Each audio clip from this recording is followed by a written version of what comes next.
Celtic travel to Tynecastle tomorrow afternoon to take on Hearts in a massive six-pointer at the top of the Scottish Premiership. In today's video, I'll be looking at the team news for both teams, also in-depth analysis on the two teams' form leading into this game, and much, much more. So let's get straight into the preview. So first of all, we're going to get straight into Celtic team news. This is my predicted team for the game. We can see Kasper Schmeichel starting in goals again. Back four of Kieran Tierney, Araujo, Scales and Trusty. Tierney, Scales and Trusty all magnificent on Thursday night against Bologna, especially Austin Trusty. For me, that was his best game in a Celtic shirt, and I think with Donovan playing right back on Thursday night, I think Araujo will fit back into the team due to him not being eligible to play in the Europa League, him getting no minutes, so fresh legs in this game will be massively important. The midfield three of Benjamin Negron, Callum McGregor and Arnie Engels. Negron coming in for Hatate. I feel despite Hatate getting the goal, and I know he got sent off, but his overall performance I didn't think was great in the first half, in the first kind of 35 minutes of that game, kind of giving the ball away. So I feel Negron will fit into this team and start the game tomorrow, and I feel he could be someone that could pop up with a goal, with already having great numbers this season, 12 goals, 6 assists, 10 of them goals being in the league. So he'll be eager to get on the score sheet and help the team win tomorrow. The front three of Daisen Maeda, Hyunju Yang and cvancara, the new signing on loan. Now I think he'll go straight into the team. I just feel you're bringing in a striker. We've been kind of lacking on the goals department. I feel he'll be going straight in with a high threat. Tomorrow's going to be a big game for him. He sits at 6'3". He's a massive player, and he has a burst of pace as well. So that'll be crucial to try and break the Hearts line that will try and hold Celtic for as long as possible.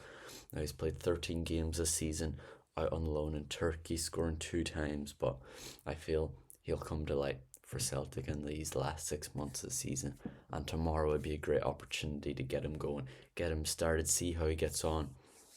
And obviously, if he doesn't perform to his highest level tomorrow, we have to give him a chance, because there's going to be a lot more games this season. And if he doesn't come out with a goal tomorrow, it's not the end of the world as long as Celtic get the 3 points. Right wing Yang, I feel he'll start over Chinekti, because with Dyson on the left, that takes Chinekti out of things. I feel Yang, especially in the first half on Thursday night, was very good. The way he pressed was so smart. Him and Daizan were dictating the press very, very well.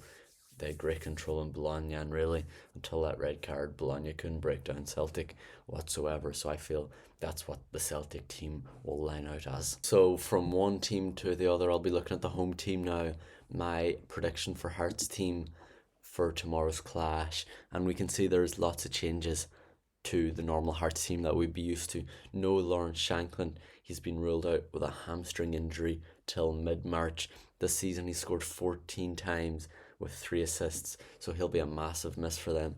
Also, their 2 centre midfielders, Benny Beningame and Cammy Devlin, who they don't pop up with the numbers, but they have a really solid line for Hearts. They set the attack up with the wingers, Kirdides, who's got 3 goals and 6 assists this season, and he doesn't mind taking on a shot either, taking 47 shots in the league this year with an XG of 3 and getting 3 goals as well in the league, so that checks out rightly. So Hearts, definitely, they're not full strength, but Celtic haven't been full strength for the season, so Celtic need to try and target areas where Hearts are kind of lacking in certain areas and take them on from there.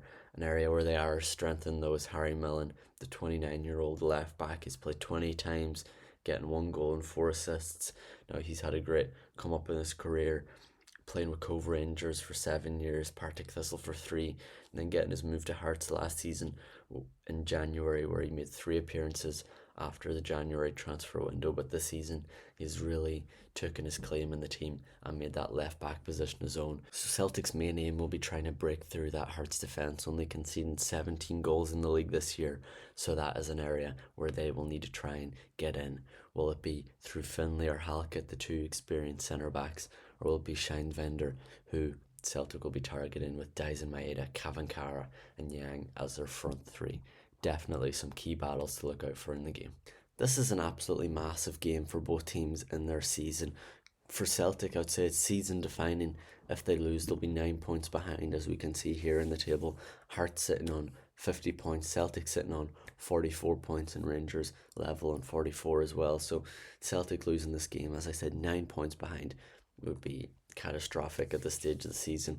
Over halfway through now, with so many injuries, doesn't look like there's going to be many transfers coming in this month. So it's kind of just the squad we got right now, and 9 points is going to be massive because Hearts, we can see, only one loss in their last 5 games, with Celtic having two in their last five, obviously under Wilfred Nancy. Since then, Celtic have bet Dundee United 4-0, and they bet Falkirk away on Wednesday night 2 weeks ago. So Celtic needed a turnaround since Wilfred Nancy left. They've got that, a bit of stability, but this is by far Martin O'Neill and the backroom team's biggest test since coming back to the club. And well, would a draw suit Celtic or Hearts more? I think it would suit Hearts more, but it would keep Celtic in it. But Celtic are going to be going out to win, and I think anything less than that would be a disappointment. So as always, before these games, there's a much talked about ticket allocation debate. So Celtic's ticket allocation for tomorrow is as follows. Celtic will be housed in the yellow section, as seen on screen behind the goal, and the red section underneath the yellow, which was where Celtic used to get as well the last season, will not be available this season. So they'll just be getting the yellow quarter in the top there. So the red will be empty, and the blue surrounding it will be empty as well. And to the left will be all Hearts supporters. So, I mean, at the end of the day, there'll be no happy outcome to this. So it's just one of them things. But there'll be around 500 Celtic fans in Tynecastle cheering on the boys tomorrow. I'm sure they'll make a loud noise back in the team. So finally now, my score prediction. How do I think this game will go? Well, I think it's going to be very tight. From minute one, there's going to be nothing between these teams. But if Celtic could get off to a good start, unlike how they did at Tynecastle earlier in the season under Brendan Rodgers, where Hearts scored after 8 minutes due to a Dane Murray own goal. Now, Celtic did recover well that day, scoring again Callum McGregor in the 12th minute. They never really looked like kicking on from scoring that goal. So Celtic could score first. That would give them a massive advantage in this game. I think the game is going to end in a 2-1 win to Celtic, with Celtic scoring first through Benjamin Negron and a cvancara winner after the game was 1-1. So that's one for going. I'm going 2-1 Celtic. Let me know down below in the comments how you think it is going to go, and I'll be back with my match reaction after the game tomorrow. So yeah, have a good day and enjoy the game. Hail, hail.